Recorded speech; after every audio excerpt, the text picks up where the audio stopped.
Mr. Marston, I've been hearing about your plans. Have you, Miss McFarland? Yes, from Lee Johnson, to settle here and build a life for yourself. I'm afraid those aren't my plans. See, I already have a life. Well, I had one, and I'm trying to reclaim it. Or maybe what you could say is I had two, and I'm trying to end one of them so the other can survive. You do so love to talk in riddles, Mr. Marston. Do you do that, I wonder, as a substitute for having anything interesting to say? Probably, Miss McFarland. Oh, call me Bonnie, you fool. Call me Bonnie.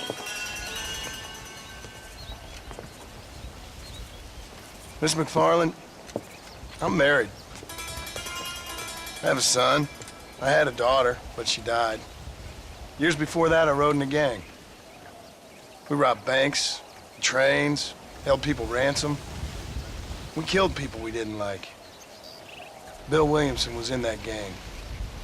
Now, if I don't capture my former brother in arms, great harm will befall my family. Now, I don't suppose any of this is very interesting to you, but I hope it explains why I wasn't so eager to talk about it. No, I do understand. I had no idea. You poor man. Even in this new country, memories don't really fade. My father was an illiterate Scot born on the boat into New York. He never saw his homeland, but to hear him talk about it, you'd imagine he only ever ate haggis and wore a kilt.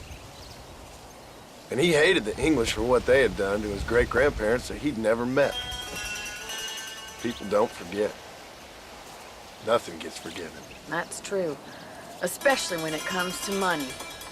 And you know, even now, after all his labors, my father's debts are still terrible. I worry every day about us losing the ranch. It would kill him. My father died when I was 8 years old.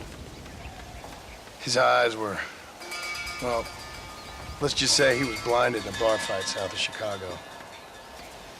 My mother died during childbirth.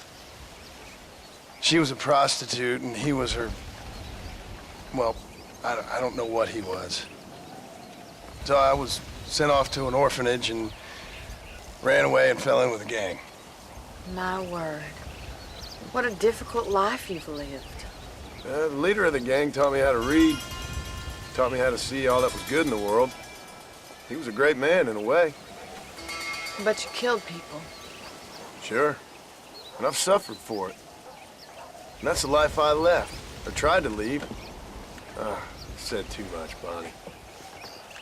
I'm an uneducated killer, sent here to do all I can do well. Kill a man in cold blood so that another man may do his part to cut crime in an area, and a rich man can be elected governor on the back of these promises. Civilization is a truly beautiful thing, Mr. Marston. Listen, can you help me? Well, I can try. What do you need, money? No, nothing so complicated. I need an extra hand to take out the herd to pasture. Sure. Point me in the right direction.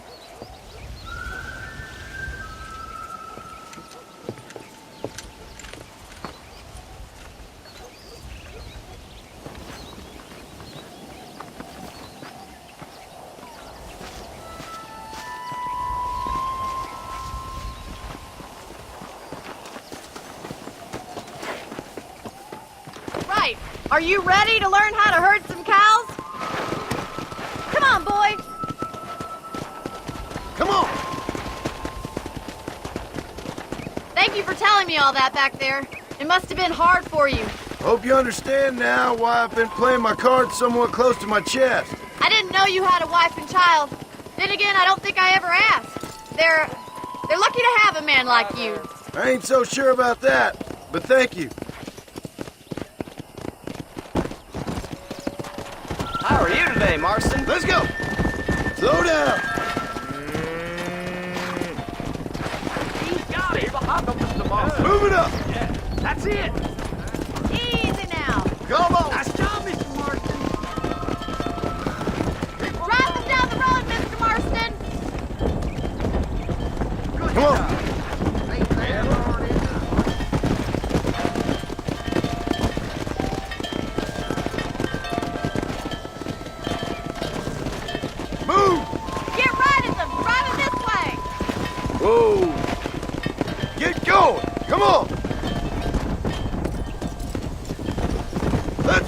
there, my four-legged friends!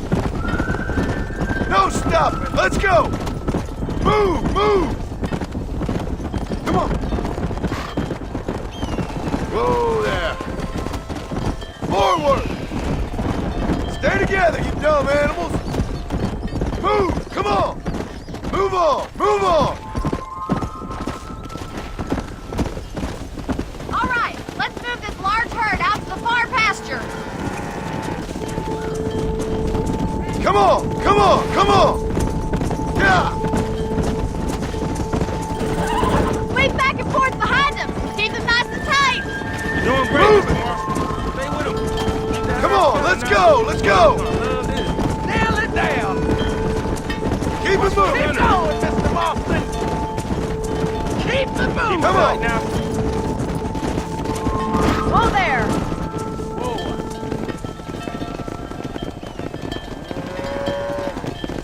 You're not bad with the herd. Ranching might be your true calling, Mr. Marston. Either that, or you were a cow in a past life.